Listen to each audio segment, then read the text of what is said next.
The alto trombone has a strange and varied history, and I'd like to share how the irregularity of its use, especially in solo repertoire, created an interesting and unique compositional style.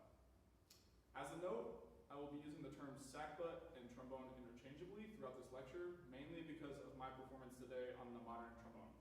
Most works I will discuss from the Baroque period would have originally been played on alto sackbut, but for the sake of my comparison today, I will use the word trombone because that is the instrument I will be performing on today.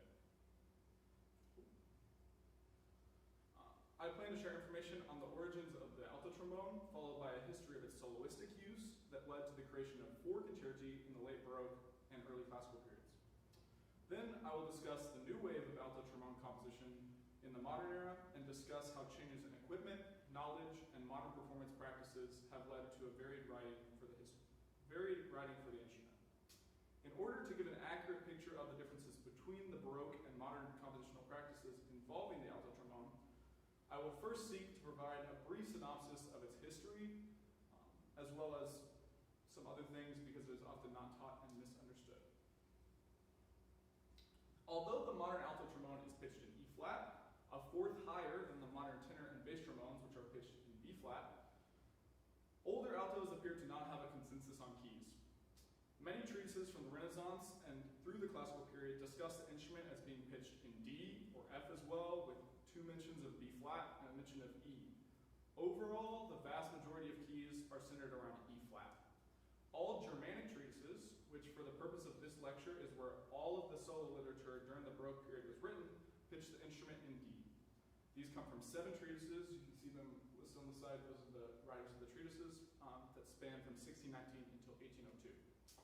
However, existing extant alto trombones are almost all exclusively in E flat. So this discrepancy seems to be mainly across composers and theorists rather than instrument craftsmen or players. The instrument was actually perhaps in the most use of its entire existence during the late Renaissance and early Baroque, showing up in records and paintings as early as the late 16th century. During this time, the alto trombone served its purpose as support for the alto voice in sacred music, often doubling the alto line to provide strength and stability. At this time, instrumentalists and vocalists were commonly employed by churches or imperial courts, performing sacred music in church services or secular music for the enjoyment of the royalty. One of the first recorded instances of alto trombone having specific writing for the instrument is in Monteverdi's L'Orfeo, which was written in 1607, often considered the first true opera, and he employs not 1 but 2 alto trombones in a trombone section totaling 5.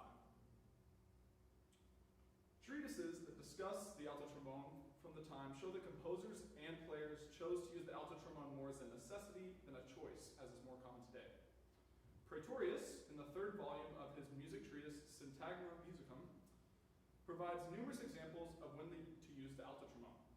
He names the range of what we would now call E4 to A4, or E at the bottom of the treble clef staff to A, as the register which he recommends switching from tenor to alto trombone. He also remarks in the same volume that not everyone playing in the alto clef on the ordinary tenor sackbut can reach G and A Lemire. By G and A Lemire, he is referring to G4 and A4, that similar range whenever we would change. In the 2nd volume of his treatise, he also further reinforces that the alto was used solely for its ability to play higher than the tenor sackbut, saying, alto or discant trombones, also calling them trombino or trombetta piccola, which can play discant or melody parts perfectly well, although the music quality produced by its small body is not as good as of that of the ordinary trombone. Further, like saying that we're using alto specifically for its ability to play higher, and doesn't make as good of a sound. Today, however, the alto and tenor share similar practical ranges due to modern advances in technique and instrument craftsmanship. Thus, the choice to use an alto in orchestral or chamber settings is usually made on the choice of style and color over necessity. The alto trombone continued to serve this purpose for quite some time. It isn't until the latter half of the 17th century, close to 200 years after the start of its practices, that there's any evidence of soloistic music for the alto. In fact, the only country that actually made use of the alto to any notable extent outside of its use in sacred choral music during the Baroque period was Austria. Most of the alto trombone and trombone in general's development and use during this time took place in Austria, specifically specifically in sacred music in Vienna at the imperial courts. Its use is likely closely related to that of the use in pieces such as Mozart's Requiem and other sacred works, where you have the famous tuba mirum. The trombone held significant religious weight as God's judgment or a sign of the underworld because of the translation of the Bible in effect in Germanic regions. In Italy and France, the other two biggest cultural centers during the Baroque period, the translations of the Bible did not prescribe the trombone as these things, and is likely a big reason why the trombone and alto trombone are less prevalent than in the musics of those countries. Stuart Carter, in his article on trombone obligatos in Viennese oratorios of the Baroque, identifies 43 arias with trombone obligatos from 38 sacred oratorios composed between 1666 and 1739. Of these 43 arias, the vast majority write specifically for alto trombone, with occasional writing for the tenor or a pair of trombones. Whenever it was a pair of trombones, it was most frequently alto-alto, occasionally alto-tenor. The arias are also most frequently written for alto voice, occasionally soprano or tenor, but almost never bass. This is likely because the obligato parts needed to fit and blend well with the associated voice they were singing with. Alto trombone most easily fits with alto voice for the same reason that it was used to double the alto line in sacred music hundreds of years earlier, thus lending itself to be the popular combination. Antonio Draghi is noted to have written the earliest fully sacred dramatic work that contains an elaborate obligato part for alto. He wrote this during his time in the service of the Habsburg court in Vienna. Other notable composers of these oratorios include Marc Antonio Ziani, Johann Joseph Fuchs, Antonio Caldera, and Johann Georg Roederer Jr. All of these composers were working at the imperial courts in Vienna, and their compositions were composed for the court specifically. In fact, none of these works composed were ever published or ever known to have been played outside of Vienna or even outside of the Habsburg court in Vienna. Therefore, one might ask how this Viennese oratorio tradition has any bearing on the creation of solo works for alto trombone, being that it existed solely within the imperial court. The key to this answer is George Christoph Wagenseil and his connection to the Habsburg court. Wagenseil wrote the first ever solo work for alto trombone, his concerto, written in 1755. He was a composer and organist active in Vienna during the middle of the 18th century. He studied with the aforementioned Johann Joseph Fuchs of the Habsburg court and became a favorite pupil of his. In 1735, Fuchs influenced the court to allow Wagenseil to become one of the court scholars in composition. Thus, Wagenseil was immediately exposed to the Viennese obligato style that was happening in the Habsburg court at this time. This was at the time when Fuchs and the other previously mentioned Viennese court composers were in the height of creating oratorios with alto trombone obligatos. Therefore, from the inception of his time at the Habsburg court, Wagenseil was exposed to soloistic alto trombone playing. Wagenseil even wrote his own composition for alto with voice in this style, Memorarium from Confiteor.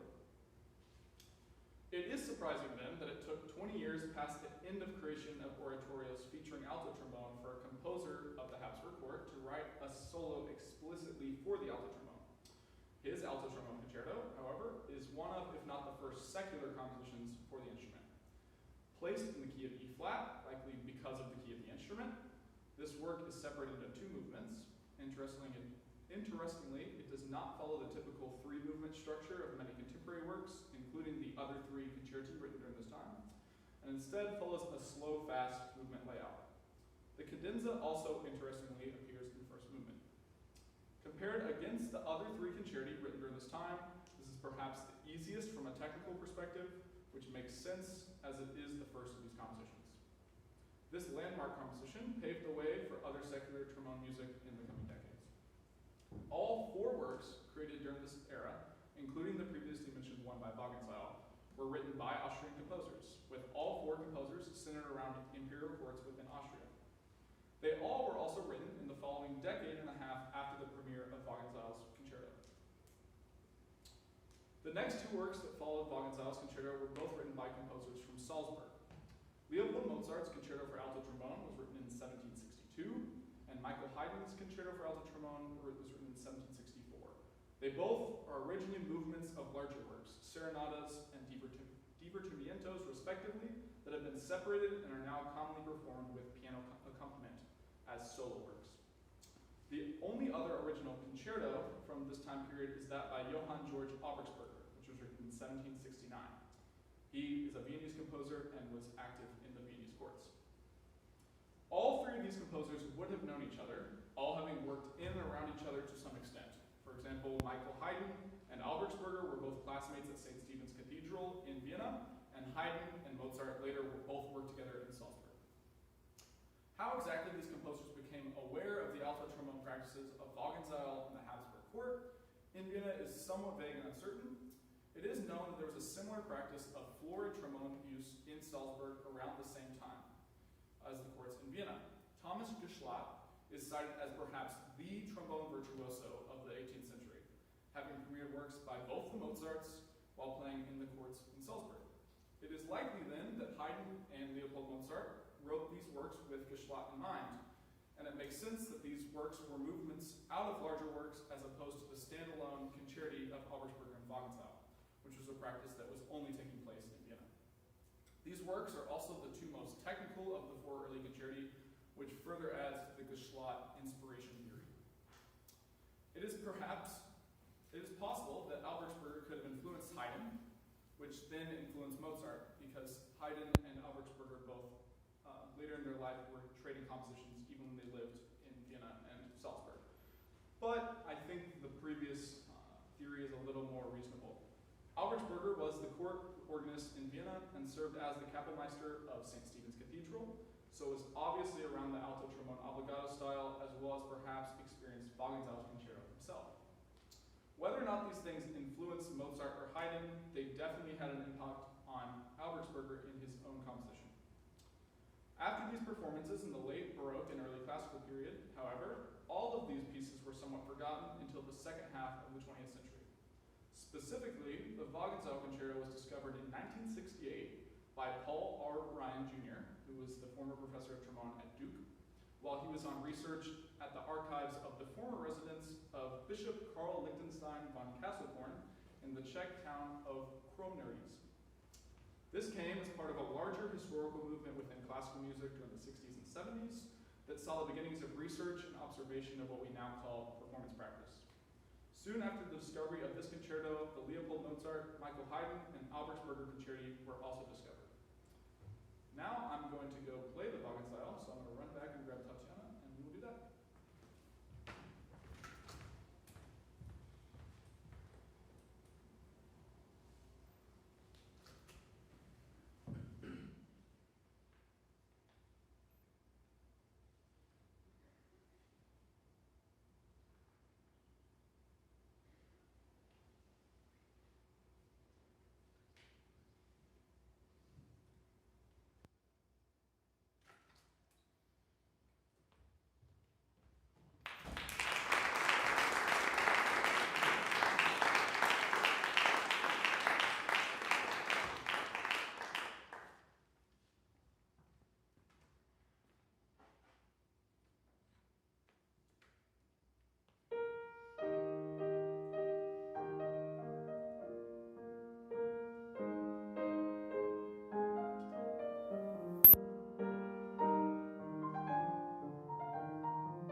There are currently no solo works that have been discovered after the 4 previously mentioned concerti until the second half of the 20th century. The trombone as a whole went from being a common instrument used frequently in sacred music of the day to not being used for most of the classical period and not returning until the early Romantic, with the alto trombone returning even later. This does not mean, however, that the alto trombone went completely unused. It maintained its role as the highest pitched trombone in orchestral and chamber settings and continued to be used by composers to write in higher tessituras. Range on the tenor trombone seemed to be still relatively limited, so composers such as Beethoven and Berlioz used the alto in order to write first trombone parts that extended into the B4 to F5 range, an area that composers in many treatises at the time considered only possible on alto trombone. Today, many of these works' alto parts are playable on tenor trombone, and in the cases of composers like Berlioz, are often done on that instrument to provide a sound that matches the style and character of the music. Alto trombone continued to be mentioned in many instrumentation books and various catalogs, even as its use declined, and was almost exclusively discussed as an instrument in E flat at this point, as opposed to the E flat orbit of D, E flat, and F that was common during the Baroque. It was also used in chamber music of the 19th century and early 20th century, with Schoenberg and Bruckner both making use of it in their respective pieces. Frigyes Hidash was the first composer to write a new solo work since Auersperger with his 1984 composition, Baroque Concerto for Alto Trombone and String Orchestra. Like this composition, many of the early pieces of this modern era were written with some kind of connection back to Baroque musical styles.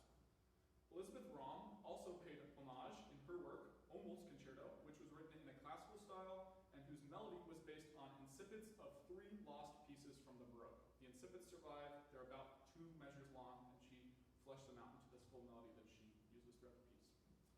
I see this trend as a struggle among composers to find a modern voice for the alto trombone. It seems that many turn to the sounds they already knew, the 4 aforementioned concerti, rather than trying to seek a newer style. It would be wrong to say that their music didn't bridge the gap, as it was still making progress in developing a new style. Perhaps one of the most important compositions for the development of a new style of composition for the alto trombone is John Kenny's Sonata for Alto Trombone, composed in 1994. This work, like much of Kenny's, pushes the limits of the instrument in a way that other compositions have not yet. For one, it is unaccompanied. It also employs numerous glisses, slap tongue, circular breathing, among lots of other techniques. When it was written, it was truthfully miles ahead of anything else written for the instrument in terms of its contemporary style and sound. And I'm going to play a small clip of this just so you get the idea.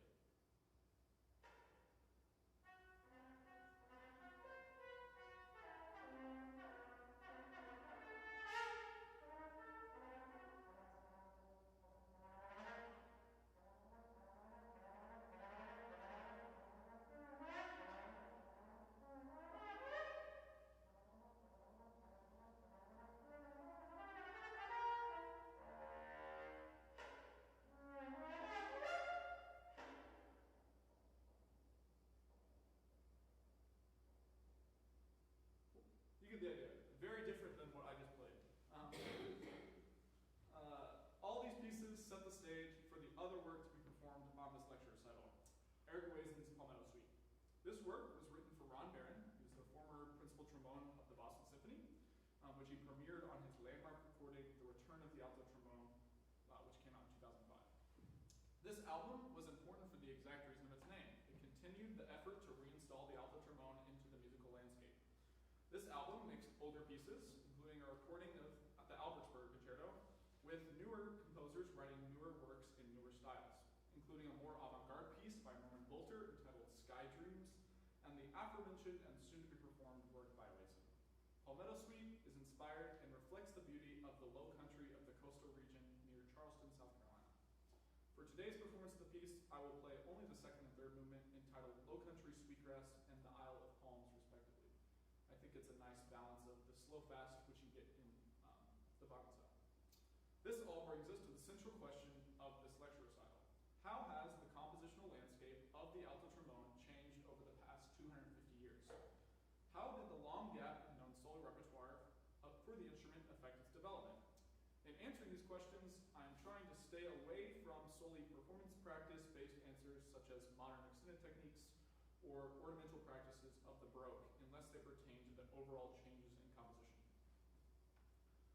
Surprisingly, the highest high notes on the alto trombone remain somewhat the same overall.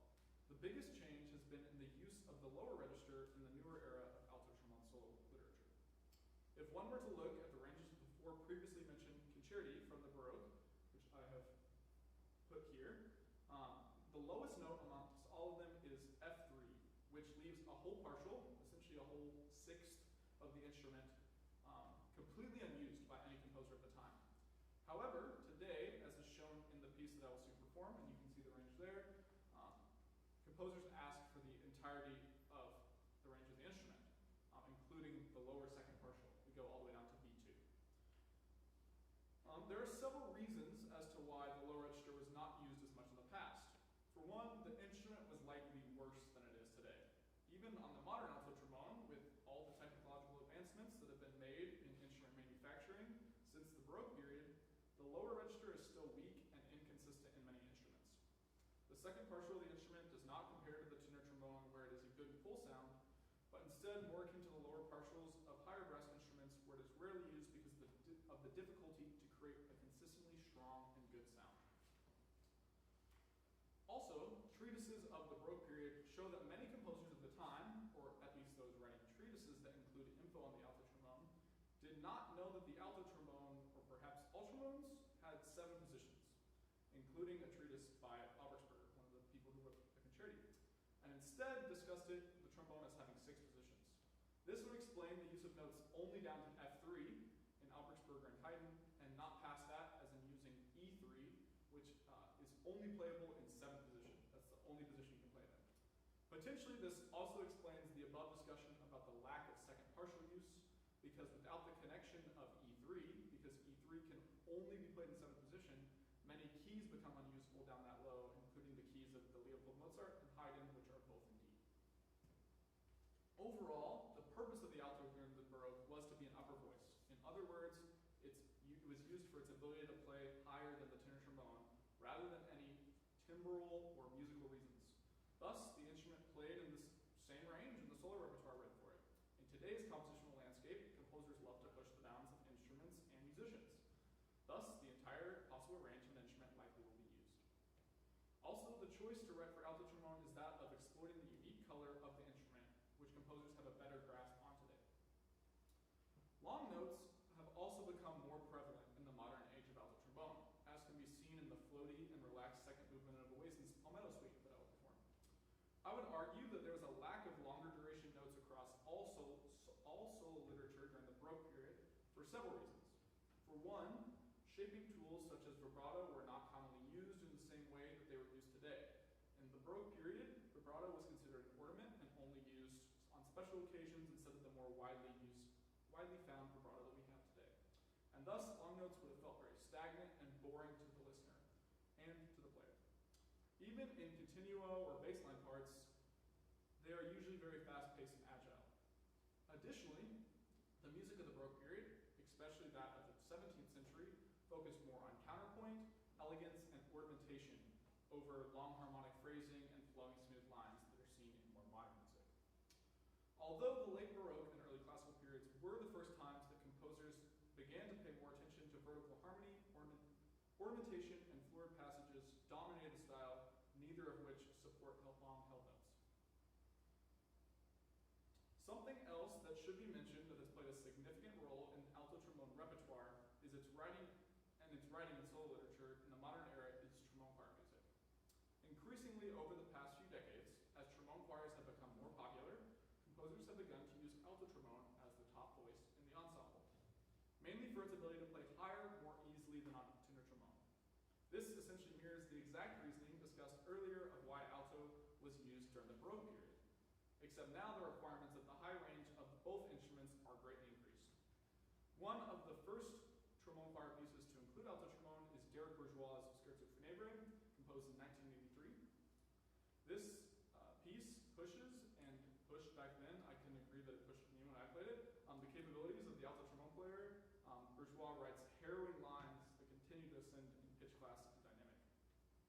Perhaps one of the best examples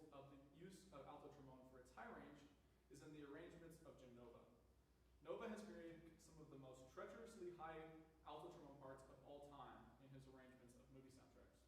These parts exceed the high range requirements of most all solo literature and orchestral literature that you find today, and has set the standard for other arrangers to write for alto trombone and create a different color that can more easily mimic the colors created by high brass. So I have a short video of an arrangement where you can see that in action.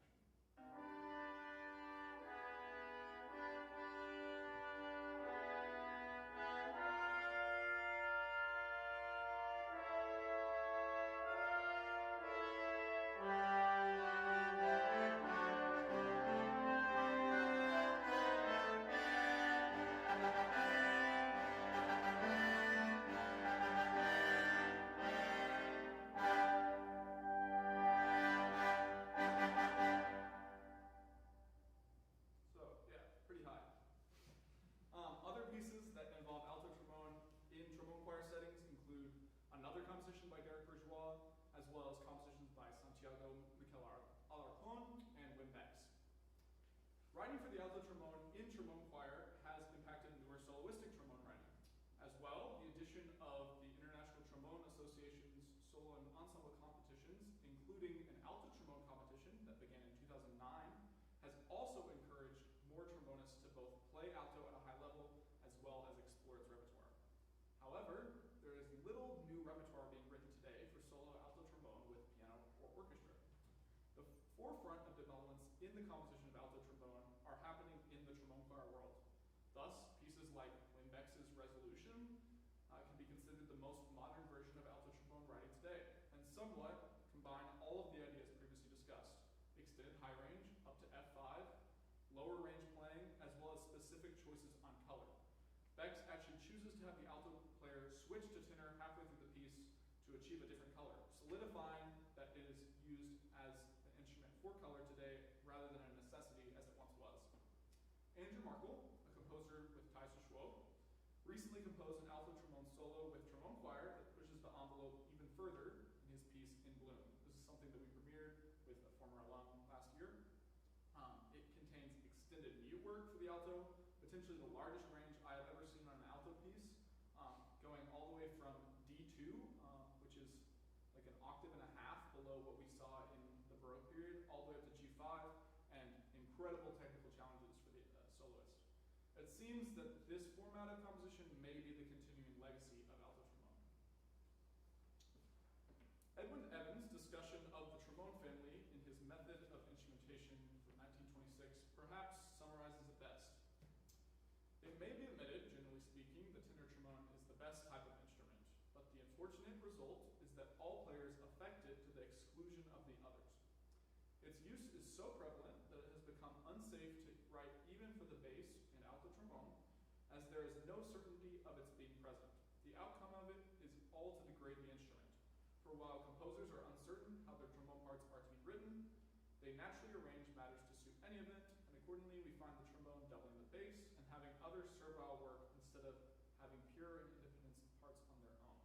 This is, I think, summarizes the pitfalls that we see in the early parts of modern alto trombone writing, as well as all the alto trombone writing from the Baroque period.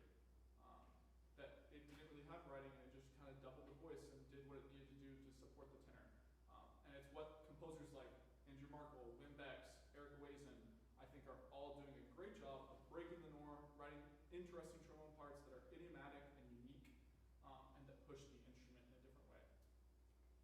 It seems that the alto will continue to develop as it always has, in new and unexpected ways.